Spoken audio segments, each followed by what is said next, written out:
sekali ya. Untuk hari ini kita akan masuk dengan materi yang baru. Tapi sebelumnya kita akan cek dulu kehadiran ketua kelas. Apakah hadir semua anggota kelas 74? Hadir, Pak. Oke, terima kasih ya. Sebelum kita mempelajari ya mengenai luas dan keliling jajar genjang dan trapesium, ada baiknya kita harus paham dulu mengenai luas persegi panjang. Coba Nancy, luas persegi panjang apa Nancy? Lebar.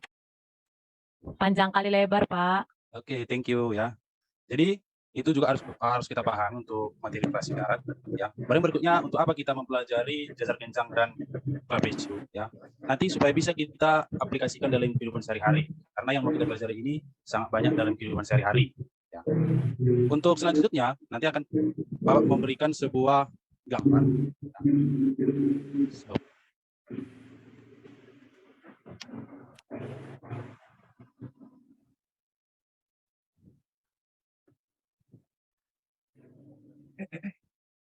Coba untuk anak-anak Bapak ini ada beberapa gambar ya. Ini ada makanan, desain hotel, gerobak roda 2, wadah popcorn, ada skop, ada desain pada kardigan, ada ubin ya.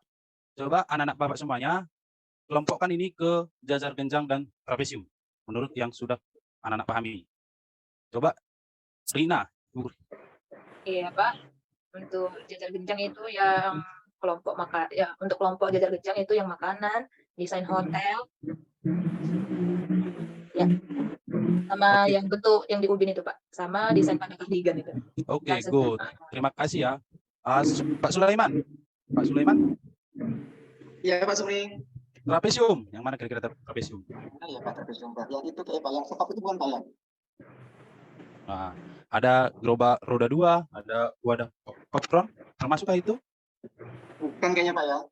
Oke. Ya, nanti untuk lebih lanjut akan kita pahami yang mana yang dinamakan itu adalah jajar genjang dan trapesium ya. Jadi untuk memahami nanti anak-anak Bapak semuanya akan kita bagi dalam 5 kelompok ya. Nanti akan kita bagi gitu kelompoknya Pak Sulaiman, Ibu Rina, Ibu Ulfa, Ibu Elfrida, sama Pak Rustam, itu kita kelompoknya ya.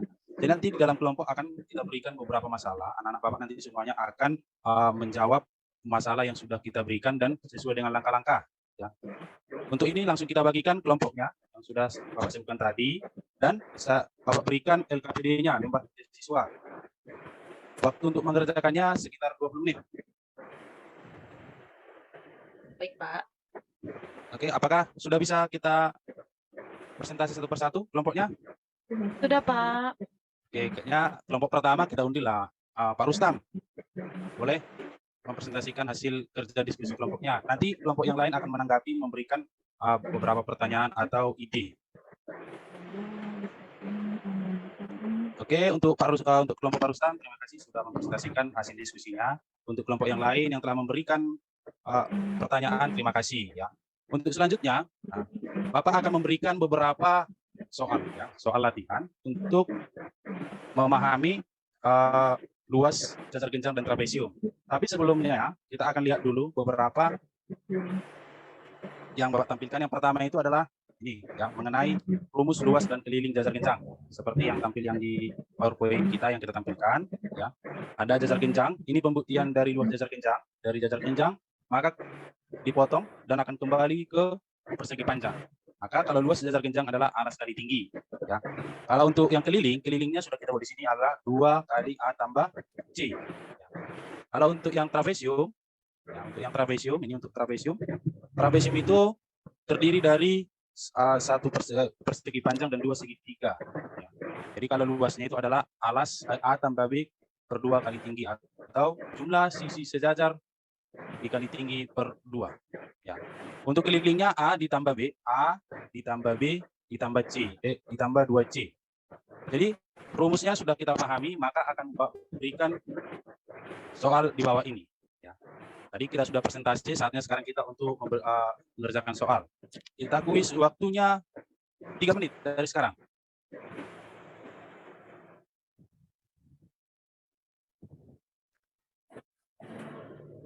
Oke, kita kumpulkan ya. Untuk anak-anak Bapak, silakan kita kumpulkan, langsung kita periksa, langsung kita berikan nilainya.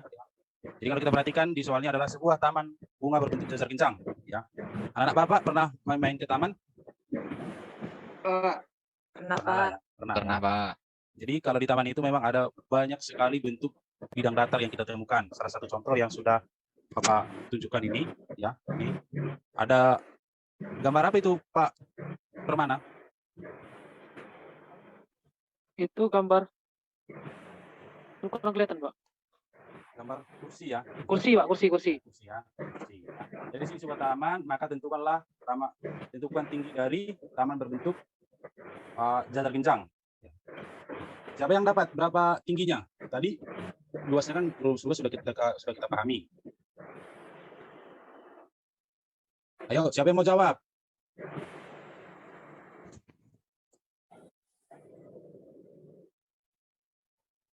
Saya, Pak. Ayo, silakan. Rumusnya kan alas kali tinggi. Jadi itu 84 luasnya. Alasnya 12, berarti tingginya 84 bagi 12, 7, Pak.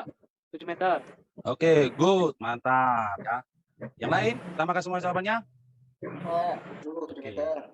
Oke, thank you ya. Jadi itu untuk masalah yang pertama. Nanti akan berikan beberapa soal untuk dikerjakan di rumah ya. Tapi sebelum kita tutup pembelajaran kita hari ini, untuk anak bapak semuanya, silakan LKPD-nya itu dikumpul. Ya, itu nanti akan kita berikan penilaian.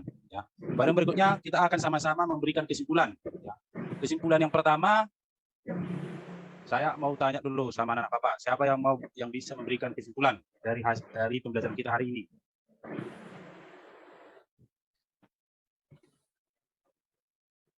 Ya, Pak. Ayo silakan. Ya, untuk bangun jajar genjang punya dua sisi ya, dua pasang sisi yang sejajar, kanan dan kiri, atas dan bawah, Pak. Sedangkan untuk luasnya alas dikali tinggi, seperti itu, Pak. Oke, good. Ya, mantap. Yang lain? Ada lagi yang lain? Yang dari laki-laki. Ayo.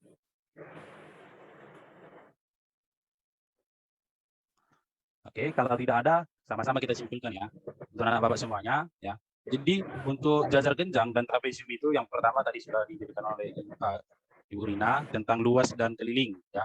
Di samping luas dan keliling, kita harus pahami juga ini dalam kehidupan sehari-hari. Kira-kira apa contohnya? Nah, jadi yang kita belajar ini melekat dalam kehidupan kita sehari-hari. Ya. Jadi artinya ketika kita belajar jajar genjang, nah, berarti termasuklah seperti makanan tadi. Atau kalau kita belajar trapesium, ya, berarti yang perlu kita pahami itu kalau di rumah kita adalah atap rumah. Ya, atap rumah kita itu berbentuk trapesium. Ya. Jadi itulah beberapa kesimpulan dari pembelajaran kita hari ini. Ya. Untuk anak-anak bapak jangan lupa untuk tugas-tugasnya yang sudah kita berikan di halaman 46 nomor 1 dan nomor 2. Silakan dikerjakan, dikumpul tepat waktu sebelum bel masuk les pertama. Ya. Untuk minggu depan kita akan mempelajari mengenai belah ketupat dan layang-layang. Maka bapak harapkan anak bapak semuanya untuk mempelajari mengenai belah ketupat dan layang-layang. Demikianlah pembelajaran kita hari ini. Terima kasih buat anak bapak semuanya. Selamat pagi. Pagi, Pak. Baik, terima kasih Pak Supriyadi. Silahkan kita langsung saja ke Ibu Asnimar dan Pak Sulaiman. Dulu atau saya dulu? Sulaiman Saya dulu ya. silakan. Siapa dulu? Saya dulu. Ya, silakan Pak. Untuk Pak Supri, mantap Pak, terima kasih sudah memberikan pembelajaran yang bermakna, yang menginspirasi, dan kalau saya lihat karismanya itu kebapaan banget gitu ya untuk anak-anak itu karismanya dapat kebapaan ya. Secara umum sudah sangat baik Pak untuk penampilannya, sudah runut aspek dari pendahuluan, inti sampai untuk intinya dapatlah konsep pemahaman siswa untuk menemukan strategi terkait luas jajar genjang dan profesional gitu. Beberapa masukan dari saya ini juga untuk pribadi saya juga mungkin ya untuk kita semua, untuk Supri. Yang pertama kita kalau nggak salah tadi kita belum berdoa ya, untuk aspek religiusnya mungkin belum dapat. Jadi harapannya sih aspek religius itu jangan sampai terlewatkan gitu ya, berdoa bersama gitu. Kemudian juga sangat diperlukan gitu sebelum memulai pembelajaran, selain kita mengevaluasi kehadiran itu juga menanyakan kabar gitu. Dan menyapa salah satu atau dua siswa, ditanya kabarnya, kemudian bagaimana kondisi perasaannya dan sebagainya, untuk sebagai menunjukkan sisi humanis dari kita lah ya, sebagai sebagai orang tuanya gitu ya, menanyakan kabar dan kondisinya gitu.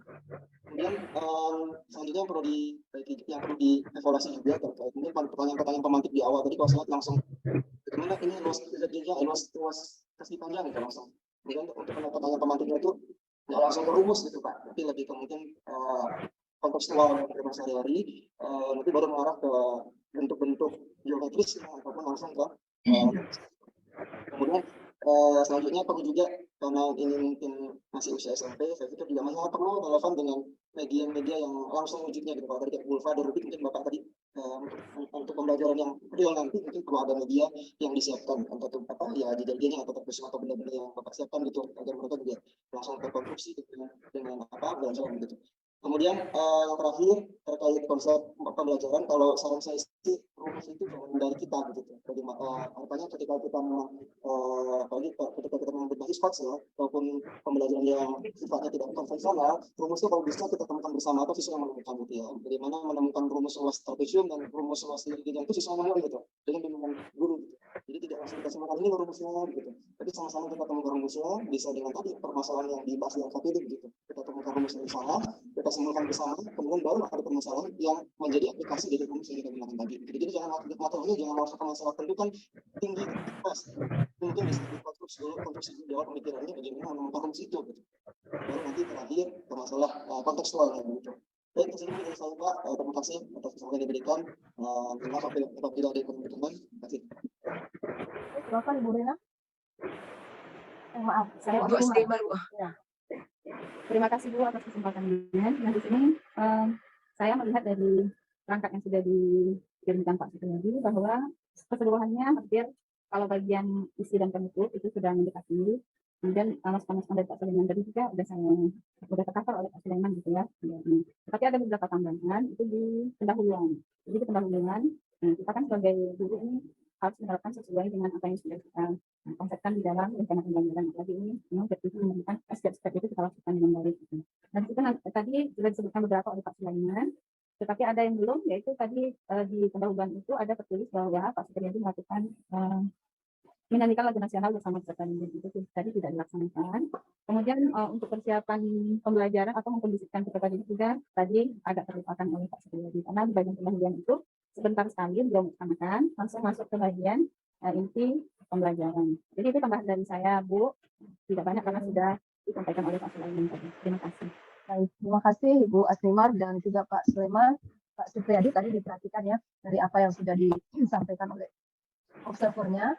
Agak cepat memang ini Pak Supriyadi tadi itu durasinya 11 menit 56 detik ya. Masih banyak waktu yang tersisa sebenarnya dari 15 menit 20 menit yang kita sediakan untuk itu, sehingga memang perlu diperhatikan tadi beberapa bagian yang terlewatkan Pak dari langkah-langkah pembelajaran yang sudah disusun ya. Khususnya juga Bapak Ibu sekalian di aspek melaksanakan atau melakukan persepsi. Ini penting sekali Bapak Ibu ya. Di kegiatan pendahuluan itu tentu saja Bapak Ibu merencanakan itu ya, ada kegiatan persepsi. Nah, ini mesti nampak di kegiatan pembelajaran kita karena juga menjadi salah satu aspek penilaian gitu ya.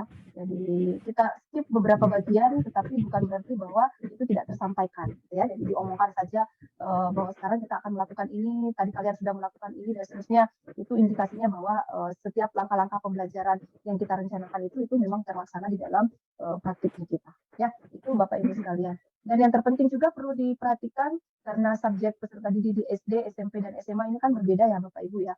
Jadi ini juga yang mesti Bapak Ibu perhatikan bagaimana menghadapi mereka pada jenjang yang berbeda gitu ya. Dengan pengalaman mengajar yang Bapak Ibu miliki, saya pikir bahwa ini tuntas untuk masalah dalam peserta didik ya. Tapi secara keseluruhan ya sudah bagus, memang cukup bagus yang ditampilkan oleh Pak Supriyadi, tapi itu tadi kelemahan-kelemahan, kekurangannya ya, khususnya juga pada maksimalisasi pada penggunaan model pembelajaran yang kita terapkan di dalam kegiatan ini ya.